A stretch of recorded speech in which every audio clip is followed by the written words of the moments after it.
এসো জ্ঞান আহরণে, বের হও সেবাব্রত নিয়ে। জ্ঞান আহরণ, সেবাব্রত।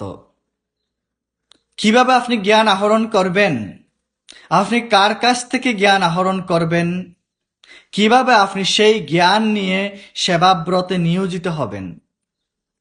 আপনি কি জানেন বর্তমান সমাজে আমাদের চতুর্পাশে এত বেশি জ্ঞানী বর্তমান যে তারা নিজের দ্বারা তৈরিকৃত লাইন ঈশ্বরের নামে, ভগবানের নামে, বড় বড় সত্তাদের নামে পরিচালিত করছে।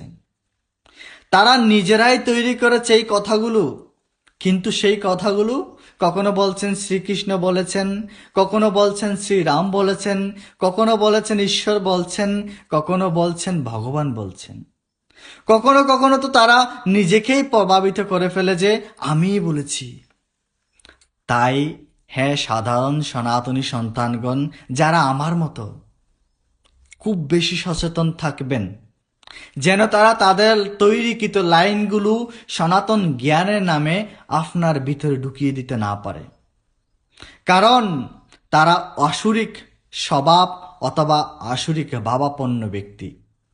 তারা সর্বদা নিজের পরিকল্পনার মাধ্যমে তৈরি করে এই সমস্ত কিছু যদি অন্যের মধ্যে দেওয়া যায়, এতে তারা লাভ মনে করেন এবং তারা আরও মনে করেন যে আমার পরিকল্পনা অনুসারে ভবিষ্যতে আরও বেশি লাভ হবে।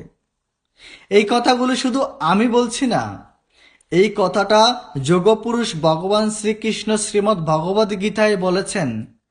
শ্রীমদ্ ভগবদ গীতার ১৬ অধ্যায়ের ১৩ নম্বর শ্লোকে বলেছেন যে ইদ মধ্য ময়া লব্ধ মিমং প্রাপ্স্যসে মনোরথহম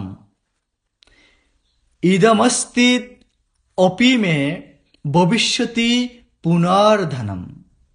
হ্যাঁ সনাতনী সন্তান, এই শ্লোকে যোগপুরুষ ভগবান শ্রীকৃষ্ণ বলেছেন যে যারা আসুরিক স্বভাব বা ভাবাপন্ন, তারা মনে করে যে আজকে আমার এতটুকু লাভ হয়েছে, ভবিষ্যতে আমার পরিকল্পনা অনুসারে আরও বেশি লাভ হবে। তাই হ্যাঁ সনাতনী সন্তান, সনাতন জ্ঞান আহরণের ক্ষেত্রে আপনি অবশ্যই অতিরিক্ত মাত্রায় সচেতন থাকবেন। আপনার তীক্ষ্ণ বুদ্ধির দ্বারা দর্শবিদকে শোনার পরে আপনি সনাতন জ্ঞান অর্জন করুন। যে কাউকে শোনার পরে কোনো সিদ্ধান্তে যাবেন না। দয়া করে সনাতন জ্ঞানকে পরখ করার চেষ্টা করুন, সনাতন জ্ঞান আহরণ করুন। নমস্কার।